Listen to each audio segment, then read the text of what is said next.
नमस्कार दोस्तों, आज हम लेंगे यूपीएससी 4 अक्टूबर का जो टेस्ट है जो आज ही हुआ है उसका जीएस पेपर 1। ये सी टेस्ट सीरीज़ है। मैं 10-10 के सेट लूँगी, 10-10 क्वेश्चंस के सेट लूँगी या 20-20 क्वेश्चंस के सेट लूँगी। तो आप देख लीजिए आपकी सीरीज़ में वो क्वेश्चन कहाँ पे कौन से सेट में आ रहा है, तो आप उस हिसाब से कर सकते हैं। उसमें कोई परेशान होने की बात नहीं कि आपकी टेस्ट सीरीज़ अलग है, ए है, बी है, सी है। जो क्रमांक हैं वो ऑलमोस्ट सेम है। तो आप प्लीज़ एक बार देख लीजिएगा। इससे कोई बड़ी ज़्यादा प्रॉब्लम नहीं होगी आपको कि अगर आपको कन्फ्यूजन हो रहा है तो बिल्कुल डरने की ज़रूरत नहीं है। ध्यान से देखिए, पूरी की पूरी सीरीज़ देखिए, आपको समझ आ जाएगा। बहुत ही अच्छा पेपर बनाया है इस बार का। और पहला क्वेश्चन शुरू करते हैं। What is the advantage of fertigation. Fertigation में बता देती हूँ, फर्टिलाइजेशन, फर्टिलाइज़र्स का जब इस्तेमाल हम इरीगेशन के सिस्टम में यूज़ करते हैं, इरीगेशन के सिस्टम में इनकॉर्पोरेट कर देते हैं, तो उसको फर्टिगेशन बोलते हैं। तो इससे अगर आपको लगता है कि अल्कलिनिटी कंट्रोल हो जाएगी, तो नहीं होगी। इसके लिए अलग से आपको कुछ प्रावधान करने पड़ेंगे। दूसरा आंसर है efficient application of rock phosphate and all other. कोई भी फर्टिलाइज़र आप यूज़ कर सकते हो। फॉस्फेट तो डिज़ोल्व भी हो जाता है अच्छे से पानी में, तो उसमें कोई दिक्कत नहीं आएगी आपको। Increase availability of nutrients to the plant, ये तो बहुत ज़रूरी है, क्योंकि अगर आप पानी के अंदर डिज़ोल्व करते हो तो वो रूट्स के साथ साथ आराम से अवेलेबल हो जाएगा और उसकी लीचिंग भी नहीं होगी। तो दूसरा, तीसरा, चौथा बिल्कुल सही है। तो इसका आंसर है डी। तो अब आते हैं दूसरे क्वेश्चन पे। दूसरे क्वेश्चन में आता है बेडोनाइट, क्रोमाइट, काइनाइट, सिलिमेनाइट। तो इसके अंदर जो दूसरा, तीसरा, चौथा है ये मेजर न्यूट्रिएंट्स हैं हमारे, इसलिए ये इसका आंसर होगा डी। ठीक है, अगर आप इसको सोच रहे हैं कि बहुत डायरेक्ट क्वेश्चन था तो इसमें ज़्यादा सोचने की बात नहीं है। अगर आपको नहीं आता तो कोई नहीं है, हर चीज़ आना ज़रूरी भी नहीं होता। ठीक है, और आते हैं थर्ड क्वेश्चन पे। Ocean mean temperature. Ocean mean temperature का मैं बता देती हूँ। ये टेम्परेचर 50 मीटर से 100 मीटर के बीच में देखा जाता है, और यहाँ पे लिखा है 129 मीटर्स। इसका मतलब ये स्टेटमेंट गलत है। आपको बहुत बारीकी से स्टेटमेंट को पढ़ना है। स्टेटमेंट में एक वर्ड भी ऐसा क्रिटिकल लिखा होता है जिससे वो स्टेटमेंट पूरा गलत हो जाता है। बाकी चीज़ें बेशक सही हो पर वो स्टेटमेंट गलत हो जाता है। गलत हो गया। सेकेंड को पढ़ोगे तो OMT collected during January and March, जिसकी वजह से हम रेनफॉल प्रिडिक्ट कर पाते हैं मॉनसून की। और ये थोड़ा सा एल नीनो और ला नीना जो का आपने कंसेप्ट पढ़ा था उससे भी रिलेटेड है। तो आप अगर थोड़ा और डिटेल में पढ़ना चाहो तो वहाँ पे पढ़ सकते हो। तो सेकंड वाला ऑप्शन बिल्कुल सही है। तो इसका आंसर हो जाएगा ओनली 2, बी। अब आते हैं क्वेश्चन 4 पे। With reference to the chemical fertilisers in India at present the retail price of the chemical fertilisers market driven not administered by the government. ऐसा नहीं है, गवर्नमेंट फिक्स करती है प्राइस। अमोनिया नेचुरल गैस से ही बनता है, CH4, ठीक है, नेचुरल गैस से ही बनता है। और सल्फ़र जो है वो किससे बाय प्रोडक्ट होता है, ऑयल रिफाइनरीज का। क्यों होता है बाय प्रोडक्ट ऑयल रिफाइनरीज का? क्योंकि जो क्रूड ऑयल होता है उसमें ज़्यादा कंटेंट होता है सल्फ़र का, तो उसकी वजह से इसके जो बाय प्रोडक्ट होता है वो आराम से आपको मिल जाता है। ठीक है, तो 2 और 3 इसमें सही है, फर्स्ट गलत है, तो इसका आंसर हो गया बी। हमने आगे चलते हैं। With reference to India's desert national park which of the following statements are correct. तो ये डिस्ट्रिक्ट आते हैं जैसलमेर और बाड़मेर। तो ये डिस्ट्रिक्ट जो है ये, और यहाँ पे ह्यूमन हैबिटेशन भी है, तो यहाँ पे सेकंड ऑप्शन गलत हो गया, फर्स्ट ऑप्शन सही हो गया। थर्ड ऑप्शन में है कि it is one of the natural habitats of great Indian bustard. ये बिल्कुल सही है, ग्रेट इंडियन बस्टर्ड यहीं पे पाया जाता है, और इसलिए ये सबसे ज़्यादा अभी जब आप अफेक्टेड भी है। ठीक है, इसके रिगार्डिंग एक और चीज़ है जो मैं अभी बताऊंगी थोड़ी देर में। ठीक है, C 1 and 3 ओनली। और तो सियाचिन ग्लेशियर कहाँ पे आता है? नॉर्थ ऑफ नुब्रा वैली में। ये बहुत अच्छे से आपको ध्यान रखने की ज़रूरत है, क्योंकि अक्साई चीन और गिलगित अभी न्यूज़ में आ रहा था, पर सियाचिन ग्लेशियर वहाँ पे नहीं है। आपको पता ही होगा क्योंकि आप उसको न्यूज़ में देख रहे थे, तो आपको पता ही होगा ये नुब्रा वैली में पड़ता है। अब आती है with reference to the history of India. आपको पेयर्स मैच करने हैं। भिलसा मध्य प्रदेश में है, द्वारस्वा मुद्रा महाराष्ट्र में नहीं है, कर्नाटका में है, तो पहला सही है, दूसरा गलत है। गिरिनगर गुजरात में है, ठीक है, और सतनेश्वरा ये उत्तर प्रदेश में नहीं है, हरियाणा में पड़ता है, ये हरियाणा में पड़ता है। तो पहला और तीसरा सही है, इसलिए ए आंसर इसका सही है। The consider the following statement. 36% of India's district are classified as over exploited और क्रिटिकल बाय सेंट्रल। ऐसा नहीं है, over exploited, critical plus semi critical. ठीक है, सेमी क्रिटिकल जो वर्ड भूल गया, और नहीं है, एमालगमेशन में वर्ड को यूज़ करा जाता है। जो यहाँ पे मिस हो गया। सेकंड पॉइंट है CGWA was formed under the environment protection act, और यहाँ पे बात आती है कि ये बिल्कुल सही है, CGWA इन्वायरमेंट प्रोटेक्शन एक्ट के अंडर बनाया गया था। India has the largest area of ground water irrigation system in the world, ये बिल्कुल सही है। आप देख लीजिए, अपने आस पड़ोस में देख लीजिए कि आज भी लोग ग्राउंड वाटर से ही सिंचाई करते हैं अपने खेतों की। ठीक है, बात आती है तो ये 2 और 3 इसका आंसर सही हो गया, तो इसका आंसर है बी। 9th क्वेश्चन में आ जाइए। 9th क्वेश्चन पे बात करते हैं। फर्स्ट है jet streams occur in northern hemisphere only. नहीं, ऐसा नहीं है, जेट स्ट्रीम्स साउदर्न हेमिस्फेयर में भी आते हैं, क्योंकि जो प्रोसेस नॉर्दर्न हेमिस्फेयर, ये बहुत ही कॉमन सेंसिकल क्वेश्चन है। अगर आपने ज्योग्राफी में थोड़ा भी ध्यान दिया होगा तो आपको पता होगा कि जो नॉर्थ हेमिस्फेयर होता है और जो साउथ हेमिस्फेयर होता है, दोनों में जो फोर्सेस होती हैं, दोनों में जो चीज़ें होती हैं, जो अक्रेंसेस होती हैं, जो भी जोग्राफिकल अक्रेंसेस होती हैं, वो दोनों में सिमिलर बेसिस पे होती है। अगर उसमें नॉर्थ टू ईस्ट जा रहा है तो उसमें वेस्ट टू ईस्ट जाएगा, उसमें थोड़ा सा सिर्फ डायरेक्शन का चेंज होता है, पर वो चीज़ें दोनों हेमिस्फेयर्स में होती हैं, इसलिए जेट स्ट्रीम्स दोनों हेमिस्फेयर में होती हैं। बहुत कॉमन सेंसिकल क्वेश्चन है, इसलिए गलत है। Only some cyclones develop N I, ऐसा सही कह रही है, क्योंकि ट्रॉपिकल साइक्लोन्स में आई डेवलप होती है, टेम्परेट साइक्लोन्स में आई डेवलप नहीं होती। द टेम्परेचर इनसाइड द आई, अब जहाँ पे भी आपको पर्टिकुलरली एक पर्टिकुलर डिफाइंड बोल दिया जाए ना कि 10 डिग्रीज का ही टेम्परेचर डिफरेंस होता है, तो ये आपके, अगर आप कॉमन सेंस भी यूज़ करते हो तो ये क्वेश्चन आप गलत कर सकते हो, ये ऑप्शन आप गलत कर सकते हो, क्योंकि ऐसा पर्टिकुलर कभी नहीं होता। ठीक है, पर्टिकुलर क्योंकि ये एक एक्सट्रीम केस है, ये ऐसा केस है कि सारे के सारे साइक्लोन्स, हर टेम्परेट साइक्लोन्स, ट्रॉपिकल साइक्लोन की बात हो रही है, सबकी साइक्लोन्स की बात हो रही है जहाँ पे टेम्परेचर डिफरेंस 10 डिग्री होना चाहिए, जो इम्पॉसिबल है।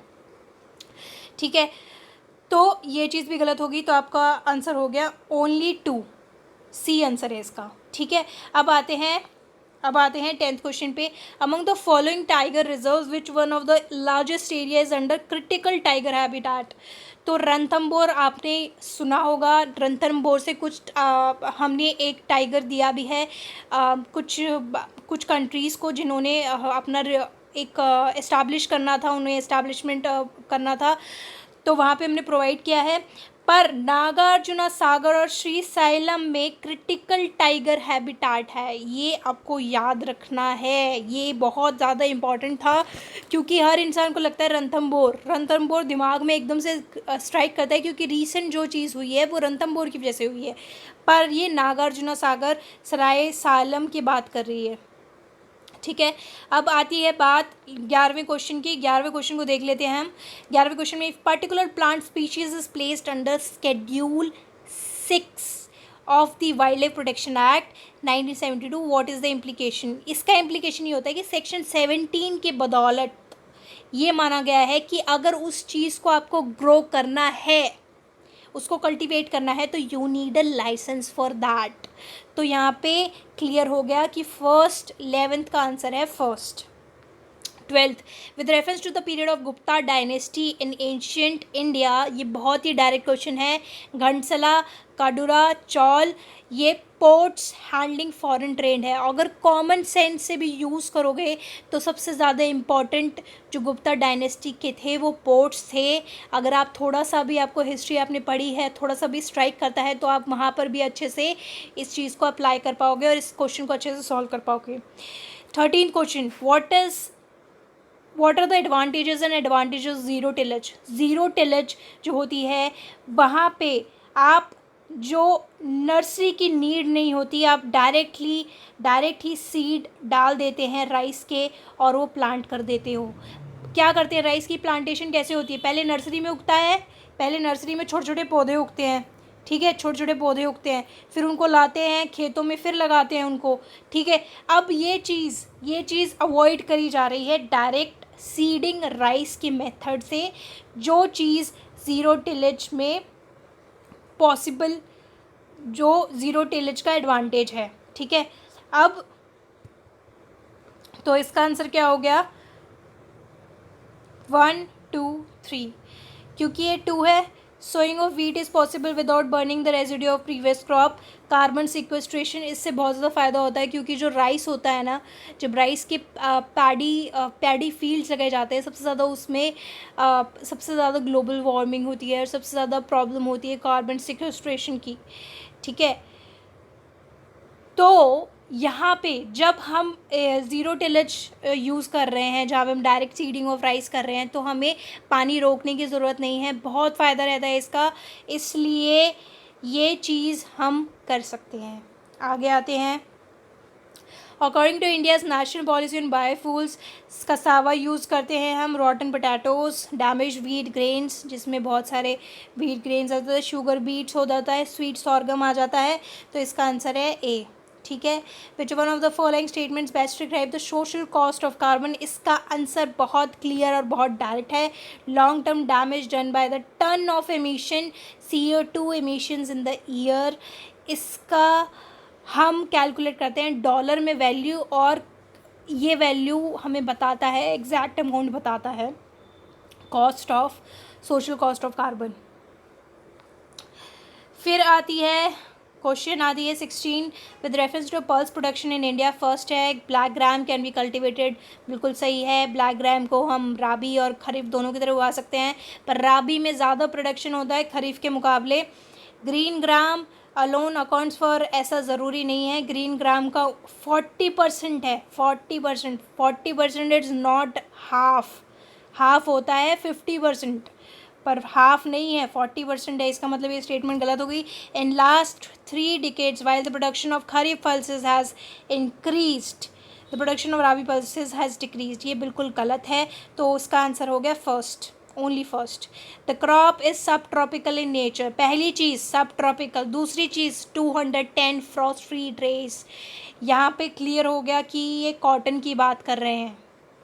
ठीक है, अब आता है question number 18, with reference to solar water pumps. अगर सोलर वाटर पंप्स की बात आ रही है तो solar power can be used for running surface pumps and submersible pumps. तो यहाँ पे जब लिखा है ना नॉट फॉर, ये तो गलत हो गया, क्योंकि वो दोनों के लिए यूज़ कर सकते हो आप सोलर पंप्स, सरफेस या सबमर्सिबल दोनों के लिए यूज़ कर सकते हो। नॉट बोल दिया तो ये ऑप्शन गलत हो गया, ये ध्यान देना है। एक ऐसी चीज़ डाल देते हैं जिससे ऑप्शन अगर आपने ढंग से नहीं पढ़ा तो आपका गलत हो जाएगा।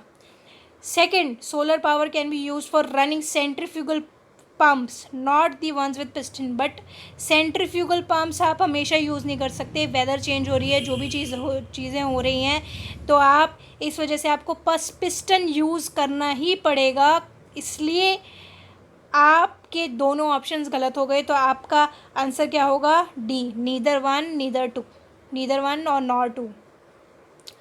अब आते हैं 19 क्वेश्चन में, with reference to the current trends in cultivation of sugar cane in India consider the following statements. अगर आपने SSI के बारे में पढ़ा है, sugar sustainable sugar cane intensive farming के बारे में पढ़ा है, तो आप इस क्वेश्चन को आराम से कर सकते हो। और ये काफ़ी प्रिवलेंट था, लास्ट ईयर काफ़ी इसकी बातें हो रही थी। 2018 में काफ़ी ये टेक्नोलॉजी आई थी और लोग इसके बारे में काफ़ी बातें कर रहे थे। The substantial saving in seed material is made when bud chip seedlings are raised in nursery and transplanted in main field. ठीक है। Second, when direct planting of seeds is done in germination percentage, ये second गलत है, third भी गलत है। Bad weather condition होगी तो पूरा का पूरा प्लांट डैमेज हो सकता है। फोर्थ क्वेश्चन में, sugar cane be cultivated using settling prepared from tissue culture, ये बिल्कुल सही है, ये आता है SSI में। ठीक है, तो which of the statements are correct, तो 1 और 4 हो गया इसका आंसर। 20 क्वेश्चन पे आएंगे, in the context of India which of the following are eco friendly agriculture. तो क्रॉप डाइवर्सिफिकेशन, लेग्यूम इंटेंसिफिकेशन लगता है, पर ये है नहीं। कुछ बच्चों ने इसी कन्फ्यूजन में कर दिया, पर वो गलत था, क्योंकि वर्टिकल फार्मिंग आती है। वर्टिकल फार्मिंग में आप जब सीधे एक तो इको फ्रेंडली हो जाता है, लोअर CO2 आप कार्बन फुटप्रिंट्स कम करते हैं, और सबसे ज़्यादा आप ग्लोबल जो वार्मिंग की गैसेस होती हैं उसका प्रोडक्शन कम होता है। 90% कम वाटर का यूटिलाइजेशन नॉट यूटिलाइजेशन, 90% कम वाटर यूज़ होता है वर्टिकल फार्मिंग में, इसलिए ये फ़ायदेमंद है। दूसरी वीडियो में मैं 21 से लेके 40 तक प्रश्नों के बारे में बात करूँगी। तब तक आप ये वीडियो देखें, अपना सॉल्व करें, एक बार देखें, 2 बार देखें, कोई डाउट है तो कमेंट करें। तब तक मैं दूसरी वीडियो को पोस्ट करती हूँ। Thank you so much, bye bye, good night.